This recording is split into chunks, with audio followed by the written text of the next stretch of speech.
Consider the established narrative. The moon, a natural satellite born from a collision billions of years ago, yet persistent anomalies challenge this dogma. Seismological data from the Apollo missions revealed the moon rings like a bell when struck, suggesting a hollow or artificially reinforced structure unlike any known natural celestial body. Furthermore, the precise orbital mechanics, its perfect circular orbit and rotational lock, keeping one face perpetually hidden, defy astronomical odds for a captured object or impact remnant.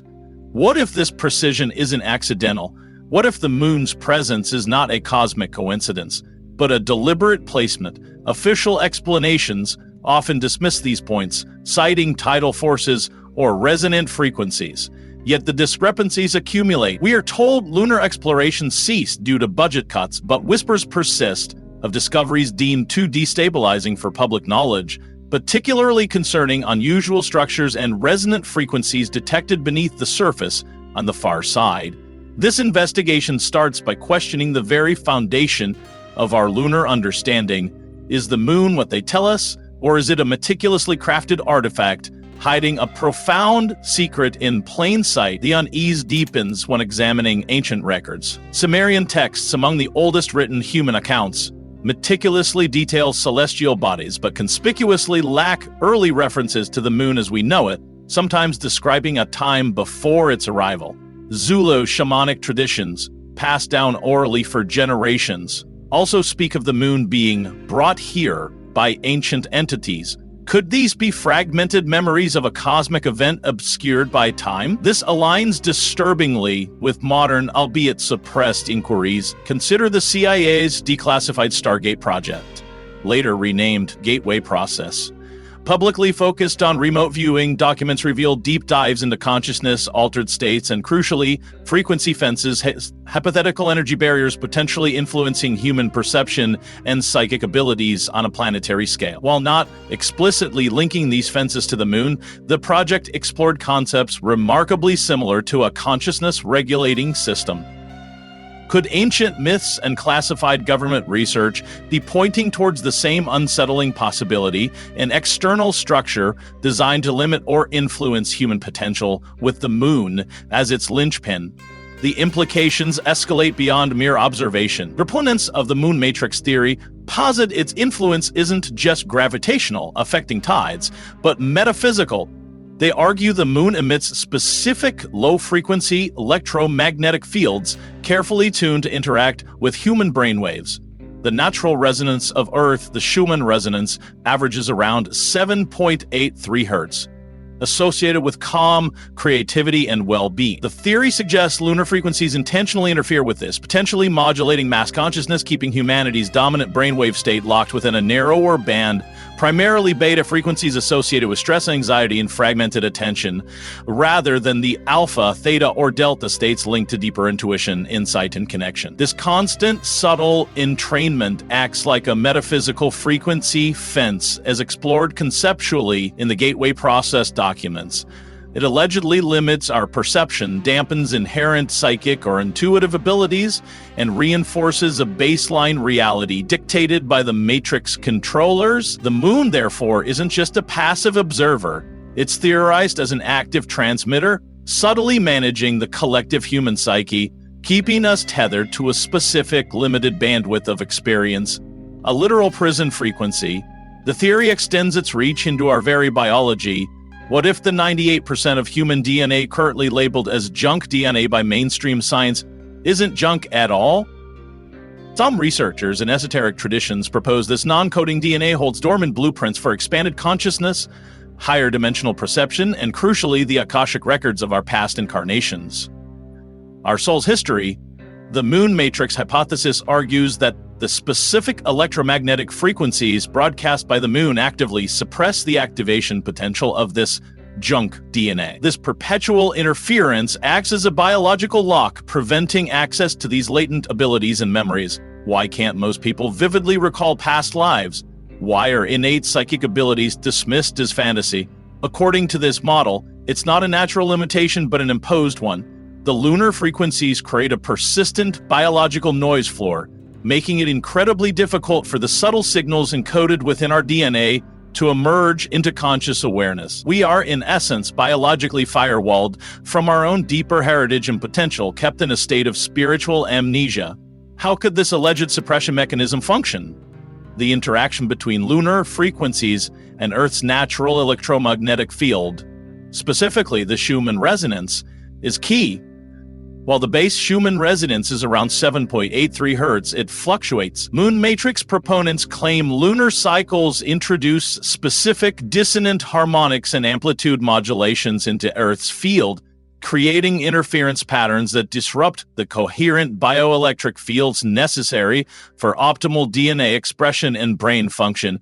Think of it like jamming a radio signal. The lunar broadcast intentionally garbles the natural Earth frequencies that potentially nurture expanded awareness. Furthermore, whispers from alleged whistleblowers, though unverifiable, suggest terrestrial elite groups aware of this mechanism may actively work to reinforce it. These claims mention advanced technologies, perhaps derived from recovered off-world craft or developed in secret, designed to augment the moon's suppressive field or directly target human populations with specific frequencies that keep our junk DNA dormant. This hypothetical technology, far beyond publicly acknowledged science like CRISPR, would aim to maintain the status quo of limited consciousness, ensuring humanity remains easily manageable within the established control system. The most disturbing aspect of the moon matrix theory involves the cycle of reincarnation. It posits that the moon isn't just a suppressor, but a mechanism for soul capture and energy harvesting. According to this view, when a person dies, their consciousness or soul naturally seeks to return to source or move to higher realms. However, the lunar frequency fence acts like an energetic net, interfering with this transition. It supposedly redirects souls back towards the Earth plane, wiping memories of the previous life and the inner life period in the process, forcing them into another incarnation within the limited frequency band. This creates a closed-loop system, a perpetual cycle of birth, life, death, memory wipe, and rebirth. Why? The alleged purpose is energetic sustenance. The intense emotions experienced during human life, fear, anger, trauma, but also fleeting joys and passions, generate a form of psychic energy, sometimes called loosh. The theory suggests the moon matrix and the entities controlling it harvest this emotional energy output from humanity, treating Earth like a vast energy farm. Our lives, our struggles, our very souls become fuel for an unseen parasitic system. Is there any observable data potentially correlating with this energy harvesting concept? Skeptics dismiss connections, but pattern researchers point to intriguing cycles. Statistical analyses, though often debated, frequently show correlations between lunar phases, particularly the full moon, and peaks in crime rates, hospital admissions, and societal unrest. While correlation doesn't equal causation, matrix theorists interpret this as evidence of the moon amplifying collective emotional intensity, maximizing the loosh output.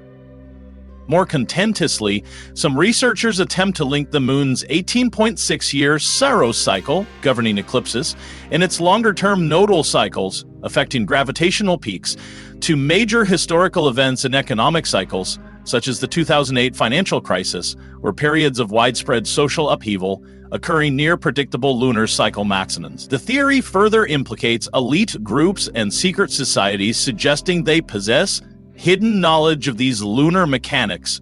Alleged rituals performed by groups like Freemasons or shadowy globalist cabals during specific lunar alignments are reinterpreted not as symbolic gestures, but as functional procedures designed to consciously interface with the lunar grid, perhaps stabilizing it, directing energy flows, or reinforcing their own control within the matrix. Even mainstream cultural phenomena like major product launches or media events by influential figures coinciding with significant lunar events like eclipses are viewed through this lens as potentially synchronized actions, either conscious or unconscious, within the overarching lunar control system. If such a control system exists, can it be counteracted?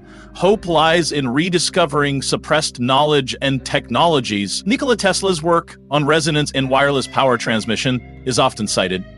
Rumors persist about his later, less publicized research into disrupting large-scale energy fields, potentially including a device capable of interfering with the moon's hypothetical broadcast. technology allegedly confiscated by the FBI after his death. Ancient structures may also hold clues. The precise mathematical alignments and material composition of the Great Pyramid of Giza, for instance, are theorized by some researchers to create a localized field capable of neutralizing or shielding against external frequency manipulation, including lunar influences. It wasn't just a tomb, they argue, but a functional device. On a personal level, practices like focused meditation utilizing specific sound frequencies, such as the 528 Hz solfeggio frequency associated with DNA repair, are proposed as methods to retune one's personal biofield, strengthening resilience against external entrainment. Adding fuel to these hopes are unverifiable testimonies like that of a supposed former NASA engineer claiming the agency discovered psychoactive properties in moon dust capable of reinforcing compliance, subsequently weaponizing it in covert programs, implying resistance is possible if the mechanisms are understood.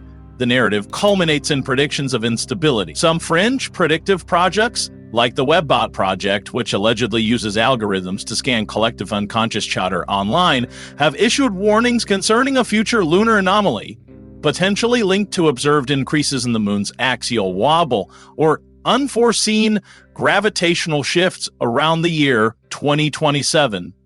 This event, theorists speculate, could disrupt the moon matrix's stability, potentially cracking the frequency fence or causing system malfunctions. Major celestial events like the recent total solar eclipses are viewed as energetic precursors or even dress rehearsals for a potential mass awakening triggered by the weakening grid.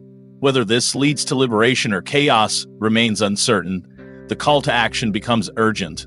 Prepare for potential disruption and actively work to disconnect from the matrix's influence now. Practical, albeit esoteric advice includes shielding techniques like covering mirrors during eclipses, allegedly preventing soul siphoning, cultivating specific plants like mugwort or sage believed to possess anti-lunar properties, and seeking out or forming communities, moonhat collectives, dedicated to sharing knowledge and developing countermeasures. The time for passive observation is over. The choice is to remain entangled in the lunar hologram or actively reclaim your sovereignty before potential system-wide events force the issue